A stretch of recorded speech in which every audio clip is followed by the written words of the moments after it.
అయ్యుండు వాని కుడి చేత చూచితిని. మరియు దాని ముద్రలు తీసి ఆ గ్రంథము విప్పుటకు యోగ్యుడైన వాడెవడని బలిష్ఠుడైన ఒక దేవదూత బిగ్గరగా ప్రచురింపగా చూచితిని.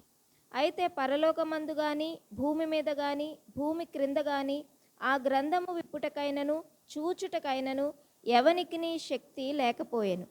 ఆ గ్రంథము విప్పుటకైనను చూచుటకైనను యోగ్యుడెవడును కనబడనందున నేను బహుగా ఏడ్చుచుండగా ఆ పెద్దలలో ఒకడు, ఏడవకుము, ఇదిగో దావీదుకు చిగురైన యూదాగోత్రపు సింహము 7 ముద్రలను తీసి ఆ గ్రంథమును విప్పుటకై జయము పొందినని నాతో చెప్పెను. ప్రార్థన. అత్యంత ప్రేమ కృప కనికరము కలిగిన మా తండ్రి, నీ మహాకృపను బట్టి 4 అధ్యాయాలు కంప్లీట్ చేయడానికి కృప చూపించావు. 5వ అధ్యాయంలో మేము ప్రవేశపెట్టావు, నీకు వందనాలు చెల్లిస్తూ ఉన్నాం నానా. మరి ఈ గ్రంథములో దాచబడిన సత్యములు ఏమున్నాయి, ఒక్కొక్కటి వివరించండి ప్రభు. తద్వారా ఆత్మీయంగా మేము బలపట్టుకుని కృప దయచేయం. చాలామంది రాలేదు, ఒకవేళ త్రోవలో ఉంటే వారిని త్వరగా తీసుకుని రండి. ఈ వాక్యం చెప్తున్న నన్ను నీ ఆత్మతో అభిషేకించి ఈ వాక్యంలో దాచబడిన సత్యములను మా ముందుంచమని యేసు నామంలో ప్రార్థించి వేడుకొనుచున్నాము తండ్రి, ఆమేన్. మరి చాలా దినాల క్రితం ఈ గ్రంథం గురించి క్లుప్తంగా మాట్లాడాను. మీలో అంతమంది గుర్తుందో తెలియదు, కానీ లోపట బయట రాయబడి ఉన్న గ్రంథం ఏంటి రాశాడు, లోపట ఏముంది, బయట ఏముంది. ప్రకటనలో 22 అధ్యాయాలు ఉన్నాయి. ఏ అధ్యాయంలో కూడా అది కనబడదు, ఆ గ్రంథంలో రాయబడింది ఏంటని. అది నేను వచ్చే వారం చెప్తాను. ఈరోజు దీన్ని విప్పటానికి సమర్థుడైన ఎవరు అని ఒక బలిష్ఠుడైన దేవదూత బిగ్గరగా చెప్పుట వింటుంది. అమ్మా, ఆ మాట మాట్లాడింది ఎవరు? ఒక బలిష్ఠుడైన దేవదూత. పరిశుద్ధ గ్రంథంలో బలిష్ఠుడైన దేవదూత ప్రకటన గ్రంథంలో 3 చోట్ల రాయబడింది. ఇక్కడ ఒక చోట, అమ్మ ప్రకటన 10వ అధ్యాయం 1వ వచనం, ఒక బలిష్ఠుడైన దేవదూత పరలోకము నుండి దిగివచ్చుట చూచితిని అని ఉంటుంది. చదవమ్మ. బలిష్ఠుడైన వేరొక దూత పరలోకము నుండి దిగి వచ్చుట చూచితిని. ఇక్కడ చూస్తా ఆ దూత చేతిలో ఏముందన్నది. తర్వాత 3వది ప్రకటన 18వ అధ్యాయం 21వ వచనములో రాయబడి ఉంటుంది. తరువాత బలిష్ఠుడైన ఒక దూత గొప్ప తిరుగటి రాతి వంటి రాయి ఎత్తి సముద్రంలో పడవేసి, అది 3వ దూత ఏంటి? బలిష్ఠైన దేవదూత గొప్ప తిరగటి రాయి తీసుకొచ్చి సముద్రంలో పడేస్తుంది. అప్పుడు సముద్రంలో ఏం జరుగుతుంది ఆ తర్వాత వింటాం. ఇప్పుడు అంటే 3 చోట్ల బలిష్ఠుడైన దేవదూత బిగ్గరగా ఇక్కడ మాట్లాడుతూ ఆ గ్రంథము విప్పుటకు యోగ్యుడు ఎవరు అంటే ఒక స్వరం వినిపిస్తుంది. పరలోకములో కానీ భూమి మీద కానీ భూమి కింద ఉన్న లోకాలలో కానీ ఎవ్వరు కూడా గ్రంథం విప్పుటకు యోగ్యుడు కాదు అని. అంటే భూమి మీద అంటే ఏంటి? భూమి మీద మంచి సాక్ష్యం కలిగి భక్తి కలిగిన జీవితం జీవించిన వారు కూడా విప్పటానికి యోగ్యులు కాదు. భూమి కింద అంటే అప్పుడు ఇంకా యేసయ్య అప్పుడు పునరుత్థానుడయ్యాడు కదా. అంటే భూమి కింద అంటే ఒకప్పుడు పరదేశ భూమి కింద ఉంది కదా. అంటే మంచి సాక్ష్యం కలిగి ఈ లోక జీవితయాత్ర ముగించిన వారు కూడా విప్పుటకు యోగ్యులు కాలేదు. అంటే దేవదూతలకు యోగ్యం లేదు ఆ గ్రంథం విప్పటానికి. ఎప్పుడైతే ఆ మాట విన్నాడో పరలోకంలో లేదు, భూమి మీద లేదు, భూమి కింద ఉన్న లోకంలో కూడా ఈ గ్రంథము విప్పుటకు యోగ్యులైన వారు ఒక్కరు కనబడలేదు అని ఆ స్వరము వినగానే యోహాను ఏం చేశాడండి? ఏడ్చాడు. అమ్మా చదివారు కదా, చెప్పాలి వెంటనే. ఎందుకు ఏడ్చాడు? ప్రకటన 4:1 ఏముంది? ఇక్కడకు ఎక్కి రమ్ము, జరగబోవు వాటిని నేను చూపెడతాను. అంటే ఇప్పుడు జరగబోవు వాటిని చూపెడతానని ఎక్కి తీసుకొని వచ్చాడు కదా. ఇప్పుడు ఆ వాగ్దానం నిరర్థకమైపోతా. ఈ గ్రంథము విప్పుటకు యోగ్యుడు ఎవరు లేరని ఏడుస్తూ ఉంటుండగా ఒక స్వరం వినిపించింది. ఇదిగో జై జీవితం జీవించి దావీదు చిగురు కలిగిన ఒక వ్యక్తి ఎవరైనా యేసుక్రీస్తు ప్రభుల వారు అనొక్కటే విప్పుటకు యోగ్యుడు. ఎందుకు యోగ్యుడు అంటే అమ్మ లేవికాండం 25వ అధ్యాయం పట్టుకోవాలి. ఆయన విమోచించాడు ప్రజలను. ఆయన మనుష్యుడు పాపాల్లో దాసుడైపోయాడు, మరణానికి దొరికిపోయాడు. సాతాను నుంచి మనుష్యుడు విడిపించబడలేక, మరణాన్ని జయించలేక సాతాను స్వాధీనంలో ఉన్న వ్యక్తిని విమోచించాడు యేసయ్య.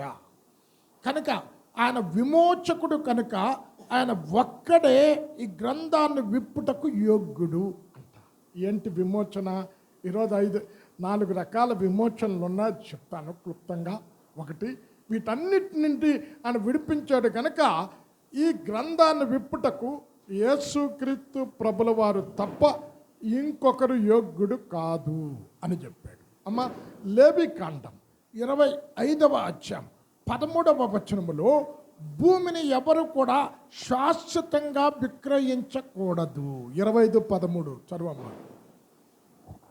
ఆ సునాద సంవత్సరమున మీలో ప్రతివాడు తన స్వాస్థ్యమును మరలా పొందవలెను. 13వ వచనం అమ్మ, అదేనా? అంటే 10వ వచనం చదవమ్మా. మీరు ఆ సంవత్సరమున అనగా 50వ సంవత్సరమును పరిశుద్ధపరచి మీ దేశవాసులకందరికీ విడుదల కలిగినదని చాటింపవలెను. అమ్మ ఇక్కడ భూమిని శాశ్వతంగా విక్రయించొద్దు. ఒకవేళ ఎవరైనా భూమిని అమ్మితే అమ్మిన భూమి తిరిగి ఆ వ్యక్తి ఎప్పుడు పొందుకుంటాడో తెలుసండి? ఎప్పుడైనా చదివారా? జూబ్లీ ఇయర్ అంటే 50వ సంవత్సరం, సునాదన సంవత్సరం.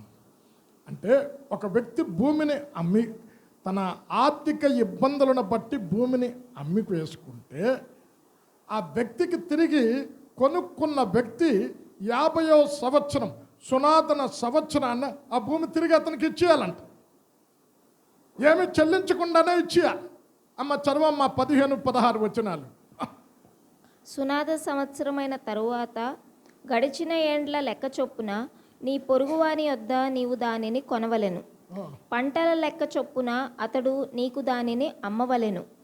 ఆ సంవత్సరముల లెక్క హెచ్చిన కొలది దాని వెల హెచ్చింపవలెను. అమ్మ చాలు. ఇక్కడ ఏమంటున్నాడు? ఒకవేళ ఒక వ్యక్తి భూమిని, పేదవాడు భూమిని అమ్మేశాడు అంటే అతడు అమ్మిన తర్వాత సునాదన సంవత్సరం ఎవ్రీ 50 yearsకి ఒకసారి వస్తాడు. సునాదన సంవత్సరం అంటే అతడు జూబ్లీ ఇయర్ 10వ సంవత్సరాన్ని అమ్మాడు అంటే ఆ వ్యక్తి తిరిగి, ఆ పేదవాడు ఆ భూమి మీద బతికే ఆ వ్యక్తి తిరిగి దాన్ని కొనుక్కునే స్తోమత లేకపోతే సమీప బంధువు 40 సంవత్సరాలు అంటే ఇంకా 40 సంవత్సరాలు ఉంది కదా, 40 సంవత్సరాలు ఎవ్రీ ఇయర్ పంటకి ఎంత వస్తుందో ఆ డబ్బు ఆ క్రయము చెల్లించి సమీప బంధువు విడిపించి ఆ వ్యక్తికి ఇవ్వవచ్చు. చదవమ్మ 26-27 వచనాలు. అయితే ఒకడు సమీప బంధువుడు లేకయే దాన్ని విడిపించుకొనుటకు కావలసిన సొమ్ము సంపాదించిన ఎడల దానిని అమ్మినది మొదలుకొని గడచిన సంవత్సరములు లెక్కించి ఎవరికి దానిని అమ్మెనో వారికి ఆ శేషము మరలా ఇచ్చి తన స్వాస్థ్యమును పొందును. అమ్మ ఇక్కడ అర్థమవుతుందా? ఇక్కడ వెంటనే ఏం రావాలి మీకు చెప్పండి. ఎవరైనా ఎంత జ్ఞానం ఉందో చూద్దాం. ఏం రావాలి మీకు చెప్పండి. అంటే మీరు బైబిల్ చదవట్లేదండి. ఎవరు రూతు గ్రంథంలో ఏముందమ్మా? ఇప్పుడు ఇక్కడ ఏమని చెప్పాడు? ఒక బీదవాడు ఉన్నాడు, ఆడు భూమిని అమ్మేశాడు, క్రయానికి అమ్మాడు, క్రయపత్రం ఇచ్చాడు, ఇచ్చి అమ్మేశాడు. ఇక్కడ 3 వ్యక్తులు ఉన్నారు. అంటే బీదవాడు భూమిని క్రయానికి అమ్మినప్పుడు ఏం రాస్తారు? ఉట్టినే ఇస్తారా చెప్పండి? రాతకోతలు ఉంటాయి కదా, క్రయపత్రాన్ని అమ్మేశాడు. రెండో వ్యక్తి ఎవరున్నారు? ఆ భూమిని క్రయము చెల్లించి కొనుక్కున్నవాడు రెండోవాడు. మూడోవాడు ఒకడు ఉన్నాడు. ఏంటి? అయ్యో బీదవాడు ఈడు ఆ భూమి లేకపోతే, ఫలసాయం లేకపోతే వీడు జీవించలేదని సమీప బంధువు ఎవరైనా ఉంటే ఆడి మీద జాలిపడి, అరే మన బంధువే కదా, మన రక్త సంబంధికుడే కదా అని సమీప బంధువు ఆ భూమిని తిరిగి, ఎప్పుడు వస్తుంది ఆ భూమి చెప్పండి? ఇప్పుడు అమ్మేశాడు క్రయపత్రాన్ని, 50వ సంవత్సరం సునాదన సంవత్సరాన్ని, అంటే జూబ్లీ ఇయర్ అంటారు దీన్ని. అప్పుడు అంతవరకు ఆయన వెయిట్ చేస్తే అప్పుడు ఆ వ్యక్తి, అందుకని భూమిని ఎవరు కూడా శాశ్వతంగా విక్రయించొద్దు అని అన్నాడు. ఎందుకు విక్రయించొద్దు అంటున్నాడు? ఈ భూమి నీది కాదు, ఎవరిది? దేవుంది. శాశ్వతంగా విక్రయించ అంటే బీదవాడి మీద జాలిపడి సమీప బంధువు ఇప్పుడు 40 సంవత్సరాల తర్వాత సునాద సంవత్సరం వస్తాడు. ఇప్పుడు 40 సంవత్సరాల వ్యక్తి పోషణ కష్టం. అప్పుడు ఏం చేస్తున్నాడు? సమీప బంధువు ఈ వ్యక్తి మీద జాలిపడి 40 సంవత్సరాలంటే ఒక్కొక్క సంవత్సరం పంట ఫలసాయం ఎంత వస్తుందో లెక్క కట్టి అది ఇచ్చి ఆ సాక్ష్యమును విడిపించి, ఇప్పుడు కొన్నవాడి దగ్గర దానిని ఆ క్రయపత్రాన్ని విడిపించి విమోచన చేసిన వాడు సమీప బంధువై ఉండాలి. అమ్మా, ఇప్పుడు మనకి మీరు తర్వాత ఇంటికి పోయి రూతు గ్రంథం 4వ అధ్యాయము మొదటి 11 వచనాలు ఇదే ఉంది. ఇప్పుడు నయోమి భూమిని విడిపించటానికి సమీప బంధువు ఇంకోడు ఉన్నాడు. రెండో వాడే ఎవరు? బోయజు. ఇప్పుడు సమీప బంధువు నేను విడిపిస్తానన్నాడు భూమిని, కానీ విడిపిస్తే ఏం చేయాలి? రూతుని పెళ్లి చేసుకోవాలి. ఆయన ఎందుకు భయపడ్డాడు? విడిపించటానికి ఇష్టపడ్డాడు, కానీ రూతుని పెళ్లి చేసుకోవడానికి భయపడ్డాడు. ఎందుకు చెప్పండి? అమ్మోయాబీరాలు, అమ్మో శాపం మా ఇంటికి వస్తుందేమో. నేను విడిపించడం అయితే నయోమి నా సమీప బంధువే, ఎలీమెలకు నాకు తెలిసినాడే. ఆ విడిపించటానికి సమర్థుడు విడిపిస్తానన్నాడు, కానీ విడిపించిన వాడు ఏంటి? అక్కడ యూదుల ఆచార ప్రకారం భర్త చనిపోతే భర్త తమ్ముడు పెళ్లి చేసుకొని ఆ అన్నకు బిడ్డలను కనాలి. అరే మోయాబు సంతానం నాకు శాపం వస్తుంది అని అప్పుడు ఏం చేశాడు? ఆయన విడిపించలేదు కనుక ఇంకో వ్యక్తి ఎవరు? ఈయనే బోయజు విడిపించాడు. అమ్మ ఒకసారి ఇర్మియా 32వ అధ్యాయం పొలం కొన్నప్పుడు అదే ఉంటుంది. 6-9 వచనాలు చదవమ్మ. ఇర్మియా 9 నుంచి 12 వరకు. ఇర్మియా 32వ అధ్యాయం. నా తండ్రి తోడబుట్టిన వాని కుమారుడైన హనమేలు పొలమును కొని 17 తులములు వెండి తూచి అతనికిచ్చి తిని, నేను క్రయపత్రము రాసి ముద్ర వేసి సాక్షులను పిలిపించి త్రాసుతో ఆ వెండి తూచి క్రయపత్రమును అనగా ముద్రగల విడుదల కైకోలును ఒడంబడికను, ముద్రలేని విడుదల కైకోలును ఒడంబడికను తీసుకొంటిని. ఇక్కడ ఒక పొలాన్ని కొనేటప్పుడు క్రయపత్రము రాసి, అమ్మా సాక్ష్యాలు ఇవన్నీ ఇప్పుడు కోర్టులో జరుగుతుంది. ఏంటమ్మా బైబిల్ ఏముంది? 2-3 సాక్షులు ఉండాలి, ఏదైనా రూఢిపరచాలి. ఇవన్నీ కోర్టులో జరుగుతుంది అంతా. ఇప్పుడు అంతా కోర్టుల నియమాలన్నీ ఎందులో నుంచి వచ్చాయి? ఇందులో నుంచి వచ్చాయి. అంటే ఇక్కడ మూడో వ్యక్తి ఎవరు?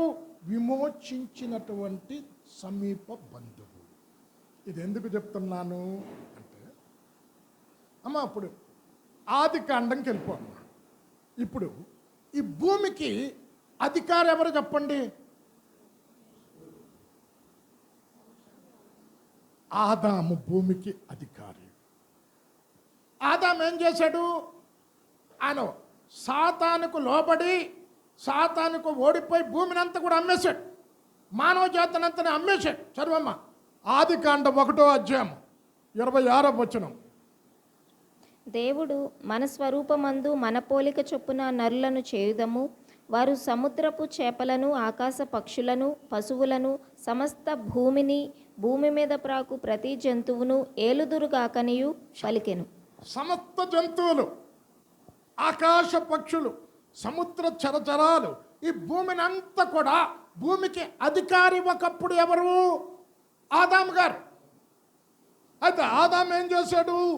భూమిని ఏలమని ఈ లోకం యొక్క అధికారాన్ని మొట్టమొదటి మనుష్యుడైన ఆదాముకు దేవుడు అప్పగిస్తే, ఆదాము ఏం చేశాడు?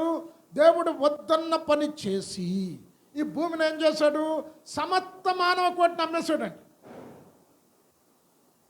ఇప్పుడు భూమి దేనికి వెళ్ళిపోయింది? దాసత్వంలోకి వెళ్ళిపోయింది. ఇప్పుడు మనుష్యుడు పాపానికి అమ్మివేయబడ్డాడు. చదువమ్మా, రోమా 7:14. ఏ భేదము లేదు, అందరూ పాపం చేశారని అంటున్నాడు. మనుష్యుడు దేనికి అమ్మివేయబడ్డాడు? పాపానికి అమ్మివేయబడ్డాడు. పాపానికి దాసుడైపోయాడు. 7:14. ధర్మశాస్త్రము ఆత్మ సంబంధమైనదని ఎరుగుదుము, అయితే నేను పాపమునకు అమ్మబడి శరీర సంబంధినై ఉన్నాను. ఎక్కడ అమ్మే? పాపానికి. ఇప్పుడు చూడండి, తాగుబోతాడు ఉన్నాడు. అరే అదేమంటాడు? తాగుడు మానాలనే ఉందండి అంటాడు. మీరు తాగుబోతున్న అడగండి, ఆడు చెప్పే మాట మానాలనే ఉంది, కానీ మానలేకపోతున్నా. ఎందుకు? అమ్మివేయబడ్డాడు, బానిసైపోయాడు దానికి. పాపానికి అమ్మివేయబడ్డాడు మనుష్యుడు. పాపానికి అమ్మివేయబడిన మనుష్యుణ్ణి అక్కడ విడిపించటానికి అక్కడ ముగ్గురు చూపించాను కదా, ఇక్కడ కూడా ముగ్గురు కావాలి. ఒకప్పుడు ఈ లోకానికి అధికారి ఆదాము. ఇప్పుడు ఎవరికి వెళ్ళిపోయింది అధికారం? చదవండి, యోహాను సువార్త 14:30. ఈ లోకాధికారి వచ్చుచున్నాడు, నాతో అతనికే పని లేదు అంటున్నాడు. 14:30 యోహాను సువార్త. ఇకను మీతో విస్తరించి మాట్లాడను, ఈ లోకాధికారి వచ్చుచున్నాడు, నాతో వానికి సంబంధం ఏమీ లేదు. అమ్మ, ఇప్పుడు లోకాధికారి ఎవరు? ఎవరు అమ్మేశారు? ఆదాము గారు అమ్మేశారు. సమస్త మానవ కోటిని అమ్మేశారు. ఇప్పుడు లోకమంతా కూడా దుష్టుని స్వాధీనములో ఉన్నది. అందుకే సాతాను ఏం చెప్తే అది చేస్తూ ఉన్నారు. సాతాను కార్యాలు భూమి మీద ఎక్కడికి వెళ్ళినా సాతాను కార్యాలు చూస్తూ ఉన్నా. కారణం ఏంటంటే లోకం దుష్టుని సంబంధికి వెళ్ళిపోయినది. 1 యోహాను 5:19.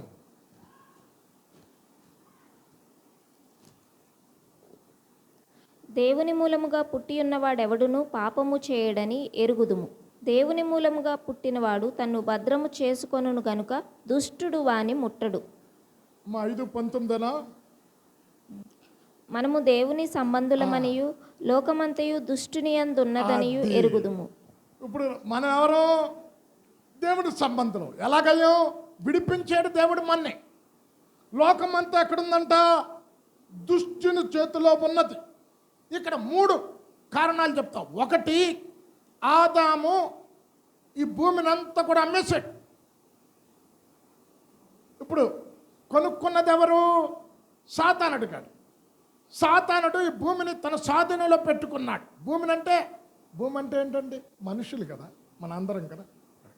ఇప్పుడు ఈ వ్యక్తిని సాక్ష్యాన్ని విడిపించటానికి, పాపము నుండి విడిపించటానికి ఒక దగ్గర సంబంధుడు ఒకడు కావాలి, సహోదరుడు ఒకడు కావాలి. ఎవరు? ఇప్పుడు సామెల్ రాజన్నప్ప నా మీద జాలి తెలిసి, అయ్యో పాపం 19 సంవత్సరాల నుంచి కిషోర్ గారు మందిరానికి వస్తున్నాడు, అని అమ్మివేయబడ్డాడు, నేను ఆయన ఇడిపిస్తాను. ఆయన కూడా అమ్మివేయబడ్డాడు. సేమ్ పొజిషన్ ఆయన కూడా. అంటే ఏ సహోదరుడు విమోచించలేడు. చదవమ్మ, కీర్తన 49:7. ఎవడు? ఎందుకు? అందరూ అమ్మివేయబడ్డారు. అందరూ ఆదాములో నుంచి వచ్చిన వారే. ఎవడును ఏ విధము చేతనైనను తన సహోదరుని విమోచింపలేడు.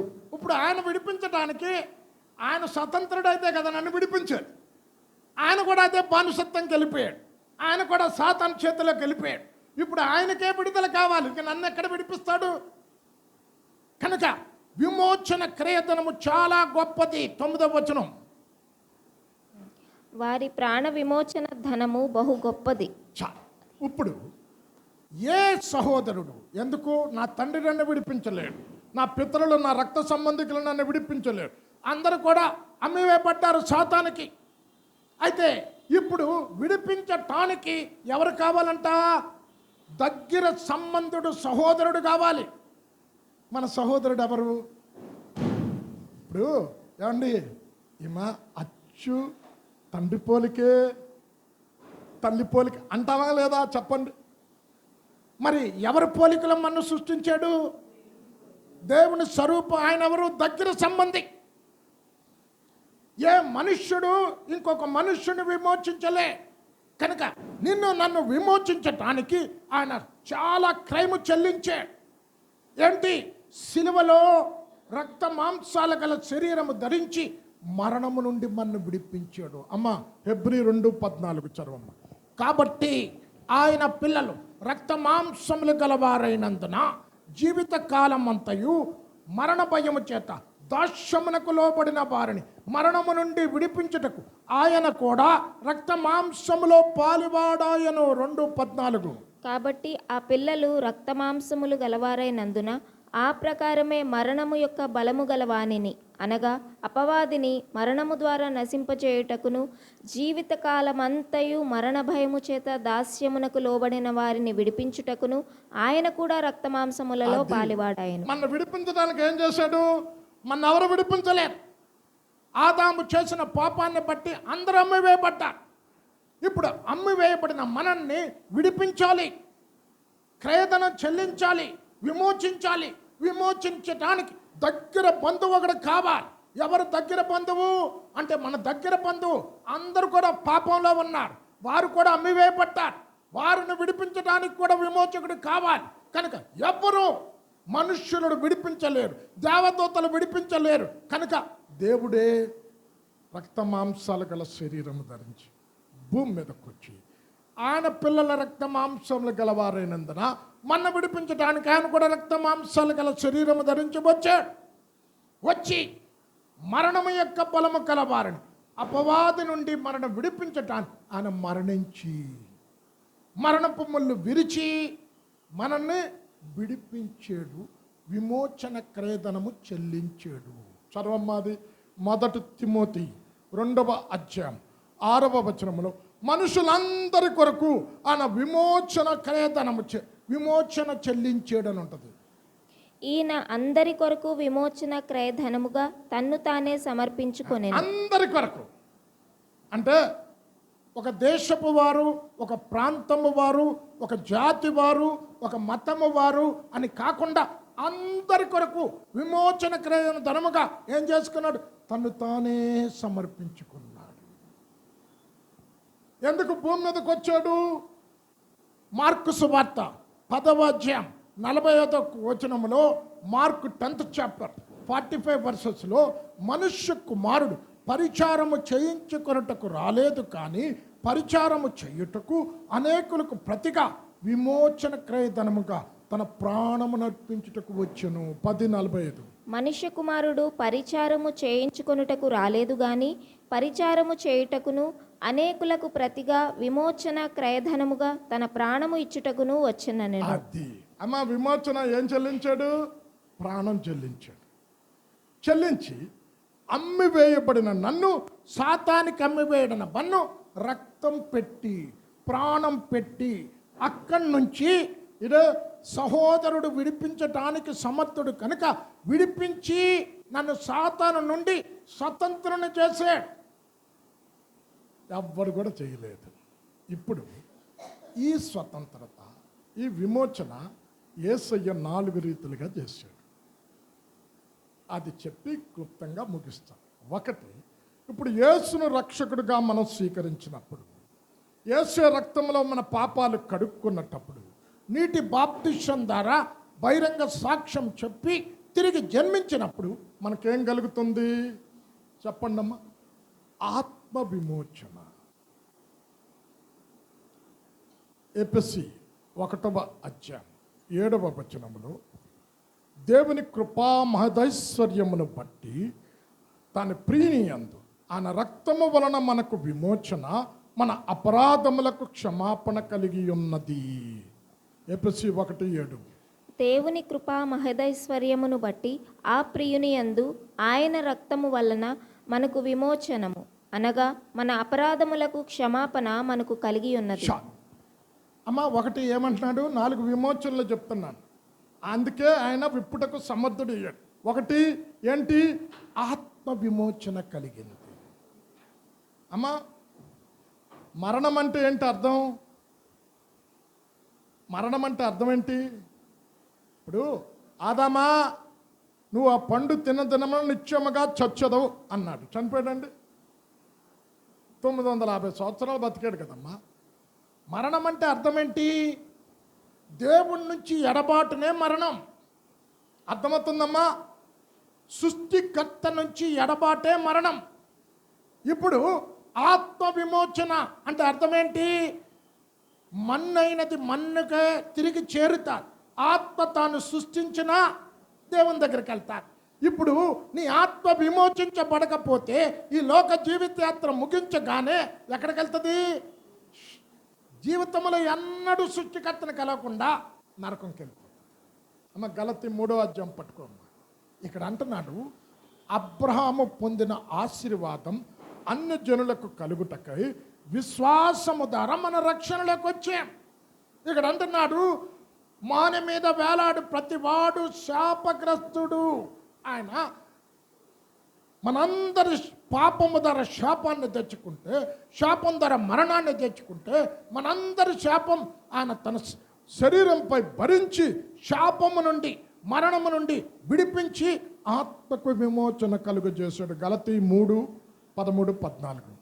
ఆత్మను గూర్చిన వాగ్దానము విశ్వాసము వలన మనకు లభించినట్లు అబ్రహాము పొందిన ఆశీర్వచనము క్రీస్తు యేసు ద్వారా అన్యజనులకు కలుగుటకై క్రీస్తు మన కోసము శాపమై మనలను ధర్మశాస్త్రము యొక్క శాపము నుండి విమోచించెను. మాను మీద వేలాడు ఇందును గూర్చి మ్రాను మీద వేలాడిన ప్రతి వాడును శాపగ్రస్తుడు అని రాయబడి ఉన్నది. అమ్మ ఏమన్నాడు? ఆత్మను గురించిన వాగ్దానం అంటే అమ్మివేయబడ్డాం మనం. అమ్మివేయబడిన మనల్ని రక్తం పెట్టి ప్రాణం పెట్టి సిలువలో ఘోరమైన మరణం పొంది మనల్ని విమోచించే, మనకు వెల చెల్లించి మనల్ని సాతాను చేతుల నుండి విడిపించటం వలన మనకేం కలిగింది? చెప్పాలమ్మా, ఏం కలిగింది? ఆత్మ విమోచన. 4 విమోచనలు చెప్తున్నాను. ఇప్పుడు ఆత్మ విమోచన పొందిన మనకి కొందరు అంటారు కదా, ఇంకా ఎందుకండి అనారోగ్యాలు, ఇంకెందుకు బాధలు, ఇంకెందుకు మరణం అంటే దేహ విమోచన ఇంకా కలగలేదు. అర్థమవుతుందమ్మా? బతుకున్నంత వరకు ఈ దేహం ఉంటా. ఈ దేహ విమోచన ఎప్పుడు కలుగుతుంది? యేసయ్య మధ్యాకాశానికి వచ్చినప్పుడు, ఈ మట్టి శరీరం మహిమ శరీరం దాల్చినప్పుడు, అప్పుడు మనకి వృద్ధాప్యం ఉంటుందా? అప్పుడు మనకి అనారోగ్యం ఉంటుందా? అప్పుడు మనకు మరణం ఉంటుందా? అంటే వీటి నుండి కూడా విడిపించడానికి సమర్థుడు కనుక ఈ గ్రంథము విప్పుటకు యోగ్యుడు. ఈ దేహ విమోచన ఎప్పుడు కలుగుతుంది? ఈ దేహ విమోచన కొరకంట మూల్గుతూ ఉన్నామంట మనం. అమ్మ రోమా 8వ అధ్యాయం పట్టుకోమ్మా. ఇక్కడ అంటున్నాడు, ఇక్కడ ఆత్మ యొక్క ప్రథమ ఫలమును పొందిన మనమును దత్తపుత్రత్వము కొరకు అనగా మన దేహం యొక్క విమోచన కొరకు మనలో మనము మూలుగుచూ ఉన్నాము. 8:23. అంతేకాదు ఆత్మ యొక్క ప్రథమ ఫలములు నొందిన మనము కూడా దత్తపుత్రత్వము కొరకు అనగా మన దేహము యొక్క విమోచనము కొరకు కనిపెట్టుచు మనలో మనము మూలుగుచున్నాము. ఇప్పుడు ఆత్మ విమోచన కలిగింది. ఎలాగా చెప్పాలా? ఎలాగా? యేసును రక్షకుడిగా స్వీకరించడం వలన. ఇంకా దేహ విమోచన నీకు కలగలే. దేహ విమోచన ఎప్పుడు కలుగుతుంది? యేసయ్య మధ్యాకాశానికి వచ్చినప్పుడు ఆయన అంటున్నాడు, ఫిలిప్పీ 3వ అధ్యాయం 21వ వచనములో, ఇక్కడ సమస్తమును తనకు లోపరుచుకొని ఉన్న శక్తిని పట్టి మన దీన శరీరమును తన మహిమ గల శరీరము గల సమరూపము గల దానిగా మార్చును. ఫిలిప్పీ 3:21. సమస్తమును తనకు లోపరుచుకొన జాలిన శక్తిని బట్టి ఆయన మన దీన శరీరమును తన మహిమగల శరీరమునకు సమరూపము గల దానిగా మార్చును. అమ్మా, దీన శరీరం అంటే ఏంటి? అక్కడ తగ్గింపని కాదు అర్థం. ఈ శరీరం ఇప్పుడు మైక్ టైసన్ ఉన్నాడండి. మైక్ టైసన్ ఒక పంచు ఇలా పెట్టి కొడితే అంట 250 kgs వెయిట్ పడినట్టంట. అంటే అంత బలమైన పంచు, అంత పిడికిల బాక్సింగ్లో అంత ఇదైనట్టు.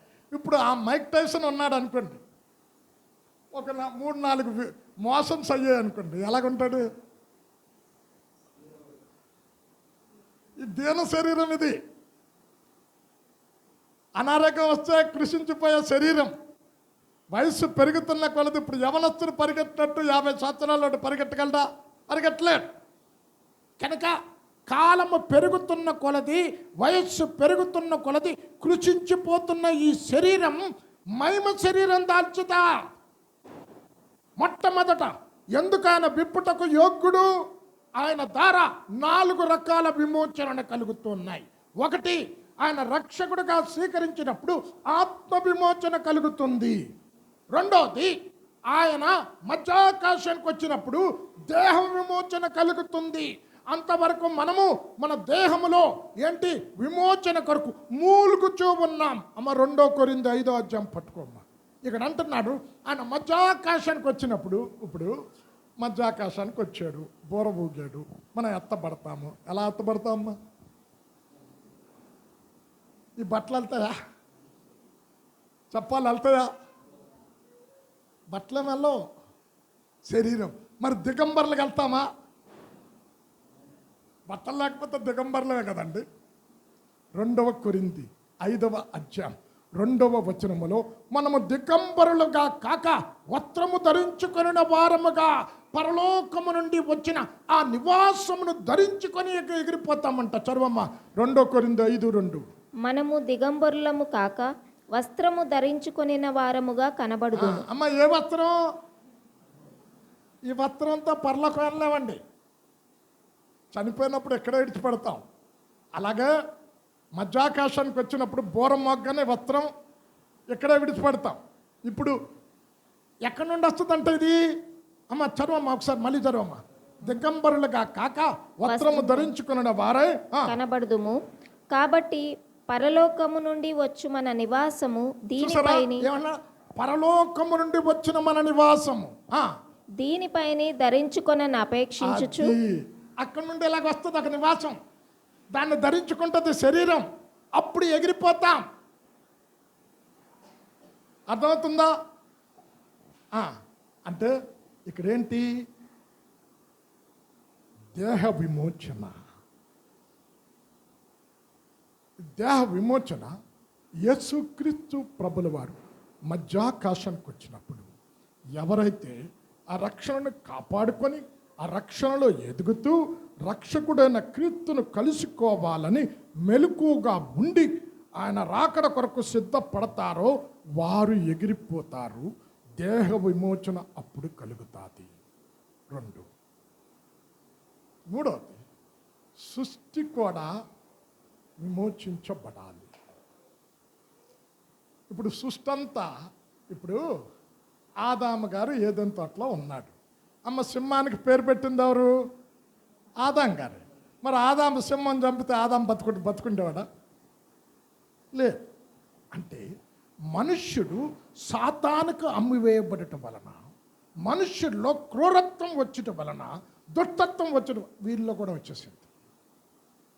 ఇప్పుడు పైనున్న ఆకాశ పక్షులు, బలమైన పక్షులు ఏం చేస్తాయండి? బలహీనమైన పక్షులు చంపుతున్నాయి. అమ్మ ఎప్పుడు చూడలే?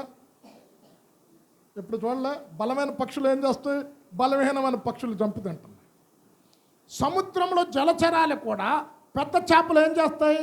చిన్న చేపలు చంపి తింటున్నాయి. భూమి మీద పాకే పురుగులు కూడా ఇప్పుడు ఎందుకండి? ఇప్పుడు సాలి పురుగు చూడండి, ఎప్పుడైనా చూసారా? చిన్న పురుగు వస్తే టక్కుని తింటుంది. చూసారా ఎప్పుడైనా? ఈవెన్ లిజర్డ్ కూడా. అంటే వీటికి బుద్ధులు లేవప్పుడు. ఇప్పుడు వీరంతా కూడా ఏంటంటే రాస్తారు? సృష్టి యావత్తు. అమ్మా రోమా 8వ అధ్యాయం పట్టుకోమ్మా. సృష్టి యావత్తు దేవుని కుమారుల ప్రత్యక్షత కొరకు ఆశతో ఎదురు చూస్తూ ఉన్నదట.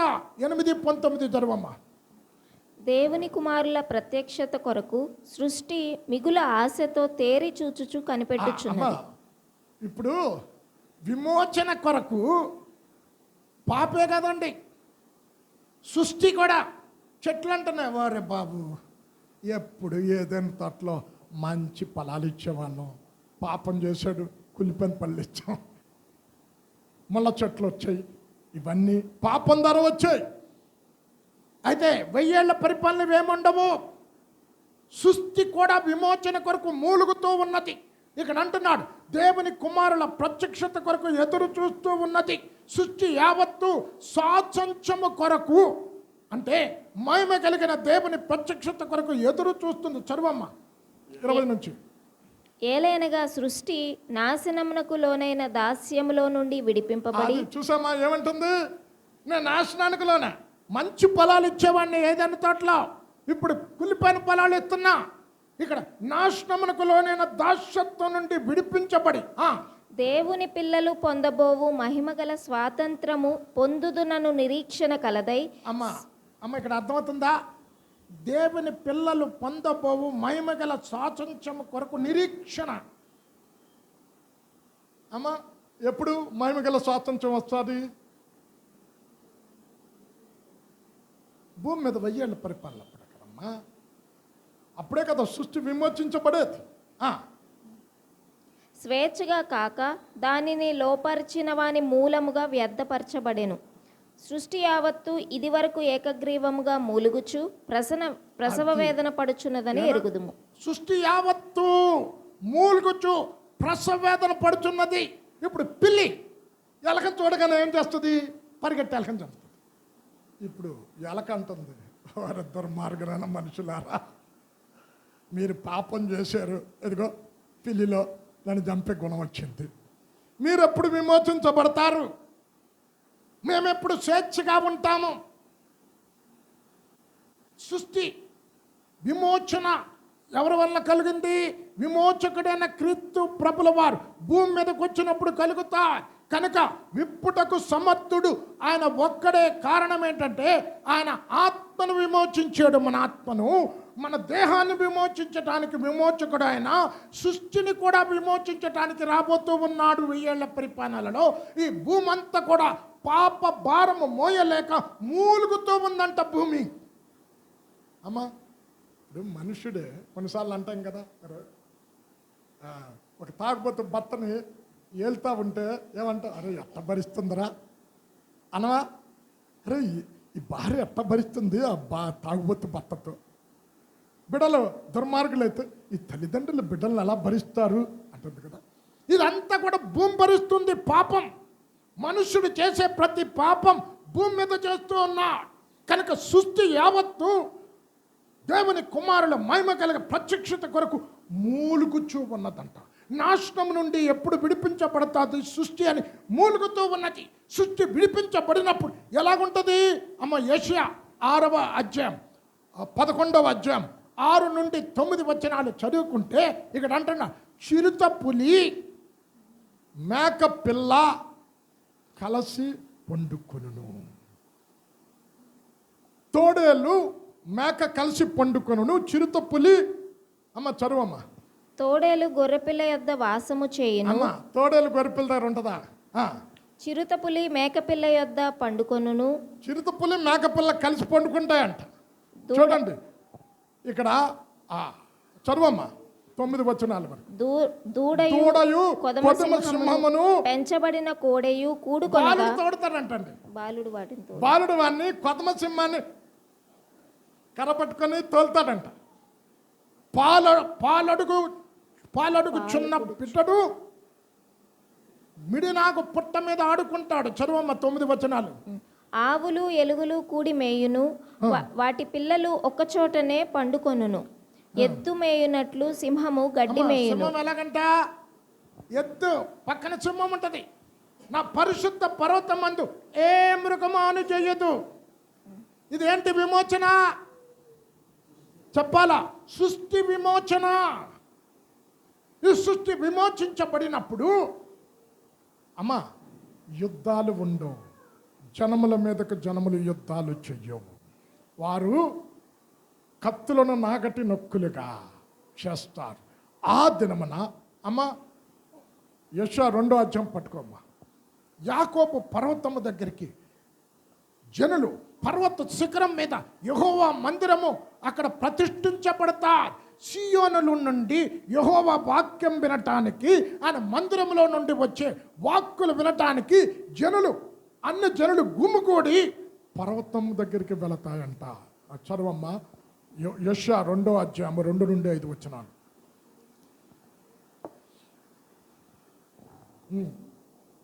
యెషయా 2వ అధ్యాయము 2 నుంచి 5 వచనాలు. అంత్యదినములలో పర్వతముల అమ్మ, అంచెదినములంటే 1000 ఏళ్ల పరిపాలనప్పుడు. అంత్యదినములలో పర్వతములపైన యెహోవా మందిర పర్వతము పర్వత శిఖరమున స్థిరపరచబడి కొండల కంటే ఎత్తుగా ఎత్తబడును. ప్రవాహము వచ్చినట్టు ఎలాగొస్తారంట? ఇంకే దేవుడు ఉండడండి, ఒక్కడే దేవుడు. బా, ఎంత చక్కటిదండి. ఒకటే ఆరాధన, సమస్త మానవాళి యెహోవాను ఆరాధిస్తారు. అప్పుడు నిజ దేవుడైన యెహోవాను ఆరాధిస్తారు. ప్రవాహము గుంపులు గుంపులుగా వెళతారు సియోనులో నుండి ధర్మశాస్త్రాన్ని వినటానికి. ఆ కాలమున సియోనులో నుండి ధర్మశాస్త్రము, యెరూషలేములో నుండి యెహోవా వాక్కు బయలువెళ్ళును. జనములు గుంపులు గుంపులుగా వచ్చి యాకోబు దేవుని మందిరమునకు, యెహోవా పర్వతమునకు మనము వెళ్ళుదము రండి. ఆయన తన మార్గముల విషయమై మనకు బోధించును, మనము ఆయన త్రోవలలో నడుతుము అని చెప్పుకొందురు. ఇప్పుడు మందిరానికి ఎవరు వస్తున్నారు? క్రైస్తవులు మాత్రమే. అప్పుడు ప్రతివాడు సియోనులోన ధర్మశాస్త్రం వినాలి, యెహోవా వాక్కును తెలుసుకోవాలి, యెహోవా మార్గాలను మేము వినాలి అని గుంపులు గుంపులుగా జనాలు కూడుకొని వస్తారు. చదువమ్మ. ఆయన మధ్యవర్తి అయి అన్యజనులకు న్యాయము తీర్చును, అనేక జనములకు తీర్పు తీర్చును. వారు తమ ఖడ్గములను నాగటి నక్కులుగాను, తమ ఈటెలను మచ్చుకత్తులుగాను సాగగొట్టుదురు. జనము మీదకి జనము ఖడ్గం ఎత్తక ఉండును, యుద్ధము చేయ నేర్చుకునుట ఇక మానివేయును. యాకోబు వంశస్థులారా రండి. అమ్మ, ఇదేంటి విమోచన? చెప్పాలి, ఏం విమోచన ఇది? సృష్టి విమోచన. ఏంటి, సృష్టి మూలుగుతుందా? బైబిల్లో 2 చోట్ల ఉంది కదమ్మా. ఎక్కడ? నీ తమ్ముడైన ఏబెలు ఎక్కడున్నాడు అంటే, తమ్ముడికి ఏమన్నా కావలవన్నా అంటే దేవుడు ఏమన్నాడు? నీ తమ్ముడైన ఏబెలు రక్తం భూమిలో నుండి నాకు మొరపెడుతూ ఉన్నది. ఈ భూమి పాపపు భారం మోయలేక మూలుగుతూ ఉంది. అయ్యో, నీతి కలిగిన పరిపాలన ఎప్పుడు భూమి మీదకి వస్తా, నీతి రాజ్యం ఎప్పుడు భూమి మీద స్థాపించబడతా మూలుగుతూ ఉన్నది. అయితే దేవుని కుమారుల మహిమ కలిగిన ప్రత్యక్షత భూమి మీదకి వచ్చినప్పుడు అప్పుడు సృష్టి, అప్పుడు సింహం, ఎద్దు పక్క పక్కన ఉంటాయి. వీడు నాకు పుట్ట మీద బాలుడు వచ్చి ఆడుకుంటా ఉంటాడు, పాము కన్ను ముట్టుకుంటాడట ఏలు పెట్టి. బా, ఏం పరిపాలన అండి! అంటే ఒకరినొకరు హాని చేసుకోవటం ఉండదు, ఒకరినొకరు కీడు చేసుకునటం ఉండదు. సృష్టి విమోచించబడతా. అందుకే సృష్టిలో ప్రతీది కూడా నిన్ను నన్ను చూసి, మానవుడా తప్పు చేసింది నువ్వు, మాకంటుకుంది ఇవన్నీ, ఈ చెడు కార్యాలన్నీ మాకొచ్చే, మీరెప్పుడు విమోచించబడతారు? మాలో ఉన్న క్రూరత్వం ఎప్పుడు పోయి మేమందరం కలిసి ఉంటాం? ఏదైనా తోటలో కలిసి ఉన్నాం, సింహం గడ్డి మేసింది అక్కడ అని చెప్తున్నాడు. పరిశుద్ధ పర్వతమందు ఏ మృగం హాని చెయ్యదు. ఇది 3వ విమోచన. మరి 4వ విమోచన ఎవరమ్మా? చెప్పాలి, ఎవరు? ఒకటి మన ఆత్మ విమోచన, ఇప్పుడు విమోచించబడ్డాం. ఇంకా దేహ విమోచన కలగలే, యేసు వచ్చినప్పుడు కలుగుతుంది మధ్యాకాశానికి. సృష్టి విమోచన 1000 ఏళ్ల పరిపాలన. ఇంకే విమోచన? ఇంకో ఒకళ్ళు లేరండి, ఒకళ్ళు ఎవరు? ఇశ్రాయేలీల విమోచన అండి. ఇశ్రాయేలు విమోచన ఎవరి వల్ల కలుగుతుంది? యేసే వల్లే. చదవమ్మ, రోమా 11వ అధ్యాయం 25 నుంచి 27 వచనాలు చదువుకుంటే, అన్య జనుల సంఖ్య సంపూర్ణమైనప్పుడు, ఇక్కడ అంటున్నాడు, మిమ్మల్ని మీరే బుద్ధిమంతులను అనుకొనవద్దు, అన్య జనుల సంఖ్య సంపూర్ణమగు వరకు కొంతకాలం అబ్రహాము సంతానానికంట ముసుగు వేయబడిందంట. అప్పుడు సియోనులో నుండి విమోచకుడు వచ్చి యాకోబులో ఉన్న భక్తిహీనతను తొలగిస్తాడు. వాళ్ళందరి పాపములను పరిగణించి ఇశ్రాయేలీలందరినీ రక్షిస్తాను. చదవమ్మ 25 నుంచి. సహోదరులారా, మీ దృష్టికి మీరే బుద్ధిమంతులమని అనుకొనకుండునట్లు ఈ మర్మము మీరు తెలుసుకొనగోరుచున్నాను. అదేమనగా, అన్యజనుల ప్రవేశము సంపూర్ణమగు వరకు ఇశ్రాయేలునకు కఠిన మనస్సు కొంత మట్టుకు కలిగెను. అమ్మ, వాళ్ళకి కట్టు మనసు కలగబట్టే మనకు ఆశీర్వాదం వచ్చింది, లేకపోతే మనకు రాదు. మనకు దొరికింది విమోచన. ఇక్కడ ఏమన్నాడు? కొంతకాలం. అమ్మ, కొంతకాలమేనా? మీరు కొంతకాలమేనా? 8,000 సంవత్సరాలు అయింది అమ్మా. యేసయ్య వచ్చి 8,000 సంవత్సరాలండి. 2,000 కొంతకాలం అన్నాడంటే దేవుని దృష్టిలో 2 రోజులే. ఇప్పుడు అరే 2 రోజులు ఆగరా అంటాం కదా మనం. ఏం పెద్ద 2 రోజులు కూడా ఆగలేవా అంటాం కదా. అన్న జనుల సంఖ్య సంపూర్ణమగు వరకు కొంతకాలము వేచి ఉండండి. కంటిన్యూ చేయమ్మా. అప్పుడు సియోనులో నుండి విమోచకుడు దిగి వచ్చి యాకోబులో ఉన్న భక్తిహీనతను తొలగిస్తాడు. చదవమ్మా. వారు ప్రవేశించినప్పుడు విమోచకుడు సియోనులో నుండి వచ్చి యాకోబులో నుండి భక్తిహీనతను తొలగించును. నేను వారి పాపములను పరిహరించినప్పుడు. అబ్రాహాంకి నేను వాగ్దానం చేసే ఆ వాగ్దానాన్ని మర్చిపోయే దేవుణ్ణి కాదు. వారి పాపములను అన్ని పరిహరిస్తా, వారితో నిబంధన చేస్తా. నా వలన వారికి కలుగు నిబంధన ఇదియే అని రాయబడినట్టు ఇశ్రాయేలు జనులందరూ రక్షింపబడుతారు. అందరూ రక్షించబడతారు.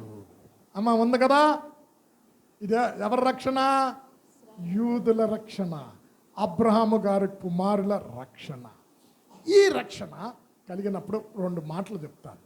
ఎలాగుంటుందంటే అప్పుడు 1000 ఏళ్ళ పరిపాలనలో. అమ్మ, యెషయా 30వ అధ్యాయం పట్టుకో అమ్మ. ఇక్కడ చంద్రుని వెన్నెలంట 1000 ఏళ్ళ పరిపాలనలో ఎలాగుంటుందంట తెలుసా? సూర్యుని ప్రకాశం లెక్క ఉంటుందంట. సూర్యుని యొక్క ప్రకాశం వారం రోజులు సూర్యుని యొక్క వెలుగు ఎలాగుంటుందో ఒక్కరోజు ఎలాగుంటుందంట. 30:26 యెషయా. యెహోవా తన జనుల గాయము కట్టి వారి దెబ్బను బాగుచేయు దినమున చంద్రుని జనుల గాయము కట్టి అంటే ఎవరి గురించి అది? ఇశ్రాయేలు కదమ్మా. ఆయన జనుల గాయము కట్టి విమోచించబడినప్పుడు, ఇశ్రాయేలీల విమోచన కలిగినప్పుడు చంద్రుని వెన్నెల సూర్యుని ప్రకాశము వలె ఉండును. అబ్బా. సూర్యుని ప్రకాశము 7 దినముల వెలుగు ఒక దినమున ప్రకాశించినట్లుండును. అమ్మ, ఇప్పుడు 7 దినముల వెలుగు ఒక్క దినం ప్రకాశించినట్టు అంటే అంత వేడి ఉంటుందా? ఉండదు. వేడి ఉండదు, ప్రకాశం ఉంటుంది. వేడుంటే ఇంకెందుకు? ప్రకాశం ఉంటుంది. అమ్మ, ఈ 1000 ఏళ్ల పరిపాలనలో ఇశ్రాయేలీలను విమోచించటానికి హర్మగెద్దోను యుద్ధం చివరి దశలో ఆయన ఒలీవ కొండ మీద నుంచి దిగి అబ్రాహాముతో దేవుడు చేసిన వాగ్దానాన్ని జ్ఞాపకం చేసుకొని ఇశ్రాయేలీల ప్రజలను విమోచిస్తాడు. ఆ విమోచన ఎలాగుండ? ఈ 4 విమోచనలు ఎవరి వల్ల కలిగింది? యేసయ్య వలన కలిగింది. ఆయనే క్రయము చెల్లించాడు. మీకు చెప్పాను కదా. ఇప్పుడు ఇంతకు మునుపు లేవికాండ 25వ అధ్యాయం తీసుకున్నాడు. ఏం చెప్పాను? దగ్గర సమీప బంధువు అమ్మి వేయబడిన ఆ వ్యక్తిని వెల చెల్లించి ఆ సాక్ష్యమును విడిపించి ఆయనకి ఇవ్వాలి. ఎవరు మన కొరకు వెల చెల్లించేదు? యేసయ్య. చివరిగా వచ్చే ఆ ఆదివారం పరలోకం గురించి మాట్లాడతా కదా అమ్మ. ఒకసారి హోషేయ 6:2 చదవమ్మ. 2 దినములైన తరువాత ఆయన మనలను బ్రతికించును, మనము ఆయన సముఖమందు బ్రతుకును. ఇప్పుడు మీరు చెప్పండి, ఇంతవరకు విన్నారు కదా. 2 దినముల తర్వాత ఆయన వారిని బ్రతికించును. ఎవరిని? అమ్మ, వాక్యం చదివించానమ్మా, మీరు కొద్ది బుర్ర పెట్టండి. ఇశ్రాయేలు. బాగా చెప్పారు బదరు. ఇశ్రాయేలు. ఎందుకు 2 దినాలు అన్నాడు? రక్షించటానికి వచ్చిన రక్షకుడైన యేసుక్రీస్తు ప్రభుల వారు. పిలాతు అతనిలో ఏ దోషం కనబడలే, ఏ నేరం కనబడలేదని ఈ పండుగలో ఒకరిని విడిపించుట వాడుక కదా, నజరేయుడైన యేసును విడిపిస్తున్నా అంటే ఏమన్నారు? చెప్పండి, ఏమన్నారు? ఆయన వద్దు మాకు. ఎవరు కావాలన్నారు? బరబ్బాను విడిపించండి. ఎవరి బరబ్బా? ఈ బరబ్బా గురించి మంచి వాక్యం ఉందండి, చాలా అద్భుతమైన సందేశం. బరబ్బా విడుదల పొందటానికి లోతైన సత్యాలు ఉన్నాయి. నేను లంట్ డేస్లో మాట్లాడాను దీని గురించి. అమ్మా, ఇప్పుడు బరబ్బాను విడిపించారు. అయితే పిలాతు ఏమన్నాడు? ఈ రక్తాపరాధం నా మీద పడకూడదు, చేతులు కడిగేసుకున్నాడు. వీళ్ళేమన్నారు? మా మీద, మా పిల్లల మీద ఉండును గాక అన్నారు. ఏమైంది? 2000 సంవత్సరాలు వారికంటూ సొంత దేశం లేకుండా చెదిరిపోయారు. 1948లో తిరిగి వచ్చారు. ఇప్పుడు 2 దినములు అంటే ఏంటి? చదవమ్మ. 1 పేతురు. ఇందాక ఎలియాజ్ కూడా ఏంటి 1000 సంవత్సరాలు ఒక దినం అంటున్నాడు, రిఫరెన్స్ చూపించకుండా. 1 పేతురు 2 పేతురు 3:8. ప్రియులారా, ఒక సంగతి మర్చిపోకుడి. ఏమనగా ప్రభువు దృష్టికి ఒక దినము 1000 సంవత్సరముల వలెను, 1000 సంవత్సరములు ఒక దినము వలెను ఉన్నవి. అమ్మ, యేసు ఎప్పుడు చచ్చిపోయాడమ్మా? 7:33. ఇప్పుడు ఇది క్యాలిక్యులేట్ చేసే మొన్న ఏమొచ్చిందో తెలుసా? నేను సిడ్నీలో ఉన్నప్పుడే సెప్టెంబర్లో ఆయన వచ్చేస్తున్నాడని వచ్చింది. ఎవరికైనా ఉంది కదండి. బూరల పండుగ కూడా చేశారు. బూరల పండుగ విమోచన పండుగకు సాదృశ్యం అది. ఇదే అంటే ఇప్పుడు 33 సంవత్సరాలకి ఏడి చనిపోయాడు. ఒక సంవత్సరం, ఒక దినం ఒక సంవత్సరం అంటే 2033. అంటే 7 సంవత్సరాల ముందుగా, అంటే 2020. అది ఎలాగ క్యాలిక్యులేట్ చేశారు? 2025కి వచ్చేస్తాడని తప్పది లెక్క. దేవుడు ఎప్పుడు డేట్ చెప్పలే. కాకపోతే విమోచన మాత్రం 2 రోజుల్లో జరుగు. అది ఆయన మాట వాక్యం నిరర్ధం కాదు కదా. అంటే ఇంకో జనరేషన్ చూడం. అమ్మా, ఇక్కడ అంటున్నాడు, ఈ గ్రంథం విప్పుటకు యోగ్యుడు ఎవరు?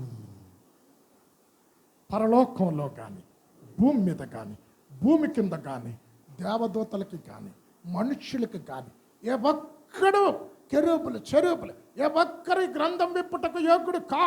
ఈ గ్రంథము 7 ముద్రలు వేయబడిందంట. ఈ గ్రంథం అమ్మ ఏమేయండి? 7 ముద్రలు వేయబడింది. 7 ముద్రలు విప్పి గ్రంథం లోపట బయట రాయబడి ఉంది. గ్రంథం ఎండు రాయబడి ఉంది. పరిశుద్ధ గ్రంథములో ఎక్కడ కూడా ఇది లేదు. ప్రకటనలో 22 అధ్యాయం. వచ్చే వారం కొద్దిగా లోతుకి వెళ్తాం. ఇప్పుడు ఆయన విప్పుటకు సమర్థుడు ఎందుకు చెప్పాను? ఎందుకు చెప్పమ్మా? విమోచించాడు మన ఎవరిని? ఆదాము లోకాన్ని పరిపాలన చెయ్యమని లోకాధికారి మొట్టమొదట ఆదామే. ఈ ఆదాము ఏం చేశాడు? మానవ జాతిని అందరిని అమ్మేశాడు పాపం చేసి. ఇప్పుడు అమ్మి వేయబడిన మానవ జాతిని దగ్గర సంబంధమైన ఒక వ్యక్తి క్రయము చెల్లించి విమోచించటానికి దగ్గర సంబంధి కావాలి. ఎవడు కూడా ఇంకోడిని విమోచించలేడు. అందరూ పాపం చేశారు, అందరికీ విడుదల కావాలి. కనుక యేసయ్యే భూమి మీదకి వచ్చి సాతానుకు స్వాధీనమైపోయిన మనని సాక్ష్యాన్ని క్రయము చెల్లించి విడిపించి, ఇప్పుడు క్రయపత్రం అని ఉండదు అక్కడ. క్రయపత్రం ఏం చేశాడమ్మా? ఇప్పుడు విడిపించినప్పుడు చించాలి, లేకపోతే నువ్వు ఇంకా బానిసే. అంటే సాతాను స్వాధీనంలో ఉన్న నిన్ను ఆయన ఏం చేశాడు? జాలి తలచి, దయ తలచి, రక్తం పెట్టి, ప్రాణం పెట్టి, మరణము నుండి, శాపము నుండి నిన్ను విడిపించి విడుదల చేశాడు. కనుక ఆయన విమోచన 4 రకాలుగా ఉంది. ఒకటి, భూమిని విడిపించకపోతే ఎప్పుడు భూమి పాపం వాళ్ళకు మూలుగుతుంది. సృష్టిని విడిపించాడు. నీ ఆత్మను విడిపించకపోతే నరకానికి వెళ్తావు. ఆత్మను విమోచించాడు. నీ దేహాన్ని విమోచించకపోతే వృద్ధాప్యం వస్తుంది. ఇప్పుడు వయసు పెరుగుతున్న కొలది కళ్ళద్దాలు వస్తున్నాయి, వృద్ధాప్యం వస్తుంది, బీపీలు వస్తున్నాయి, షుగర్లు వస్తున్నాయి. ఇవేమి ఈ బాధ లేకుండా, ఈ వ్యాధి లేకుండా, రక్షణ పొందిన మనకు వ్యాధి లేకుండా, మరణం లేకుండా దేహ విమోచన ఆయన ద్వారా కలుగుతుంది. సృష్టి విమోచన ఆయన భూమి మీదకి వచ్చినప్పుడు కలుగుతుంది. ఇశ్రాయేలీల విమోచన హర్మగెద్దోను యుద్ధం చివరి 7 సంవత్సరాల అంతిమ శ్రమల కాలం ముగింపునప్పుడు హర్మగెద్దోను యుద్ధములో యూదులను జ్ఞాపకం చేసుకొని ఒలీవ కొండ మీదకు దిగి యూదులను విమోచిస్తూ ఉన్నాడు. ఇన్ని రకాల విమోచన ఆయన వలన కలిగినది కనుక ఆయన ఈ గ్రంథాన్ని విప్పుటకు యోగ్యుడు. కల్మసు ప్రార్థన చేస్తాం. వచ్చే వారం ఏముందన్నది రాసుకో, తెలుసుకో. అత్యంత ప్రేమ, కృప, కనికరమ కలిగిన మా తండ్రి, ఈ 4వ అధ్యాయంలో విప్పుటకు గ్రంథాన్ని సమర్థుడైన వ్యక్తి ఎవరు? విమోచించేవాడే విప్పగలిగిన వాడు అని. ఎన్ని రీతిలుగా అన్న మన్ను విమోచించాడు. విమోచన క్రయధనం సమస్త మానవాళి కొరకు ఆయన చెల్లించాడని నీ వాక్యము ద్వారా వివరించావు నాయనా. ఒకవేళ నువ్వే కనుక మమ్మల్ని విమోచించకపోతే ఇంకా పాపం అనే బానిసత్వంలో నలిగిపోతూ ఉండేవారం. ఈరోజు నువ్వు మాకు చిందించిన అమూల్యమైన రక్తాన్ని బట్టి, నిష్కలంకమైన రక్తాన్ని బట్టి మాకు విడుదల కలిగింది తండ్రి. ఆ విడుదలను మేము జాగ్రత్తగా కాపాడుకొని ఆ రక్షణలో రోజు ఎదుగుటకు కృప దయచేయండి. విన్న వాక్యం దుష్టుడు ఎత్తుకొని పోకుండా నీరు కట్టి ఫలింపజేయండి. తిరిగి మరలా వచ్చే వారం ఇదే రీతిగా కలుసుకొని ఈ సన్నిధిలో ఆనందించు పర్యంతం నీ కృపా సన్నిధి ప్రసన్నత ప్రియ కుటుంబాలతో వారితో ఉంచి నడిపించమని యేసు నామంలో ప్రార్థించి వేడుకొంచున్నాము తండ్రి. ఆమేన్. లేచి నిలబడండి.